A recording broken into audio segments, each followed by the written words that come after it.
Mana situasi di Raja Ampat pasca pencabutan izin pengelolaan tambang nikel 4 perusahaan, juga bagaimana dengan proses penyelidikan dugaan tindak pidana oleh polisi terkait tambang.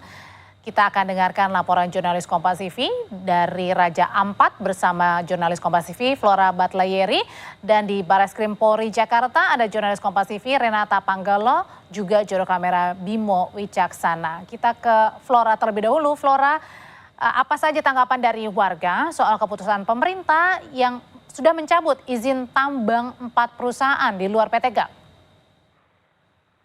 Ya, selamat malam Audrey dan juga saudara. Memang semenjak kisruh tambang nikel di Raja Ampat ini berkembang, mendapatkan respon dari sejumlah masyarakat. Tadi kami pantau di Pelabuhan Waisai yang merupakan pusat kota Raja Ampat, juga terlihat sepi dari aktivitas turis dari luar. Biasanya pada momen seperti ini aktivitas masyarakat atau turis dari luar itu ramai berkunjung dari Sorong ke Raja Ampat, namun kali ini terlihat sepi. Kami juga sempat berbincang-bincang dengan masyarakat yang ada di pelabuhan bahwa mereka minta agar pemerintah meninjau kembali keputusan terkait dengan dilanjutkannya izin atau dihentikannya aktivitas pertambangan, karena Raja Ampat ini terkenal dengan wisata, sehingga yang perlu diangkat adalah pariwisata. Selain itu juga jumlah pemilik homestay yang ada di Raja Ampat, khususnya di Kota Waisai, juga mengatakan hal yang sama. Ada sejumlah pengunjung yang sebelumnya sudah memesan untuk berkunjung ke Raja Ampat terpaksa harus membatalkan karena masih bertanya-tanya terkait dengan seperti apa situasi di Kabupaten Raja Ampat saat ini, karena mereka juga takut ketika berkunjung kemudian terjadi peristiwa yang membuat mereka jadi tidak nyaman saat melakukan aktivitas wisata di Raja Ampat.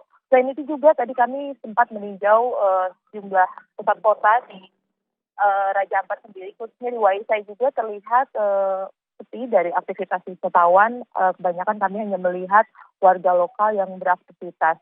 Padahal Polda Papua Barat Daya sudah memastikan bahwa hingga saat ini aktivitas wisatawan bisa berjalan lancar. Polda juga akan melakukan pendekatan dengan masyarakat untuk memberikan edukasi kepada mereka agar mereka dapat memahami tentang kebijakan pemerintah. Selain itu juga ada tanggapan dari nelayan bahwa mereka berharap agar aktivitas pertambangan nikel ini dihentikan karena berpengaruh terhadap pendapatan mereka. Audrey. Iya, ada masih penolakan ya yang dirasakan warga ketika pemerintah sudah memutuskan 4 perusahaan tambang ini tidak dilanjutkan kembali untuk proses izinnya. Terima kasih dari Papua Barat Daya ada Flora Batlayeri, dan sebenarnya juga saat ini Barreskrim Polri juga sudah menelusuri dugaan unsur pidana. Sebenarnya apa yang sedang diselidiki oleh Barreskrim Polri terkait dengan hal ini? Kita akan tanyakan ke Barreskrim Polri, sudah ada jurnalis Kompas TV Renata Panggalo. Renata, sebenarnya dugaan pidana apa yang saat ini sedang diselidiki oleh Barreskrim Mabes Polri terkait dengan operasi tambang nikel di Raja Ampat? Ya, Audrey, sayangnya Direktorat Tindak Pidana Tertentu Barreskrim Polri ini belum membeberkan secara rinci apa saja atau apa sebenarnya dugaan tindak pidana yang sedang diselidiki oleh polisi di Raja Ampat, Papua Barat Daya. Namun yang kita ketahui sekarang memang polisi sedang melakukan penyelidikan, dan ini dilakukan berdasarkan temuan yang sudah diperoleh oleh polisi di lapangan. Dan polisi juga mengklaim bahwa penyelidikan ini sudah dilakukan berdasarkan peraturan perundang-undangan yang berlaku. Tadi juga sudah disampaikan oleh Dirtipiter Reskrim Polri, yakni Brigjen Nunung Syaifuddin, yang mengatakan bahwa aktivitas pertambangan yang dilakukan ini sudah pasti menimbulkan kerusakan lingkungan. Namun memang ada beberapa hal yang harus dilakukan oleh pengusaha, termasuk dengan reklamasi dan prosedur-prosedur lainnya untuk menjaga lingkungan dan juga ekosistem di wilayah konsesi perusahaan. Dan ada kemungkinan juga, Audrey dan juga saudara, bahwa dengan pernyataan yang disampaikan oleh Brigjen Nunung tadi ini mungkin juga yang sedang diselidiki.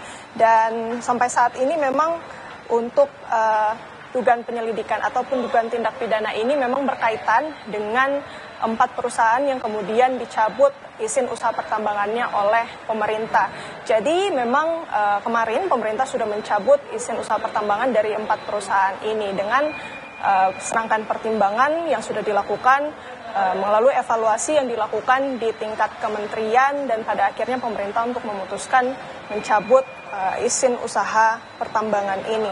Dan beberapa alasan yang kemudian disampaikan oleh pemerintah mengapa pertambangan ataupun izin usaha pertambangan ini dicabut, karena adanya pelanggaran lingkungan, kemudian juga ditemukan bahwa wilayah konsesi perusahaan ini ternyata masuk dalam wilayah geopark dan juga ini tentu mempertimbangkan masukan dari masyarakat adat dan juga pemerintah daerah. Jadi sampai sekarang, Audrey dan juga saudara, kita nantikan apa saja yang sebenarnya diselidiki dan apa dugaan tindak pidana yang diselidiki oleh polisi di Raja Ampat. Audrey. Iya, Renata, terima kasih untuk laporannya dari Barreskrim Mabes Polri, dan sebelumnya ada Flora Batlayeri melaporkan dari Papua Barat Daya. Nah, tadi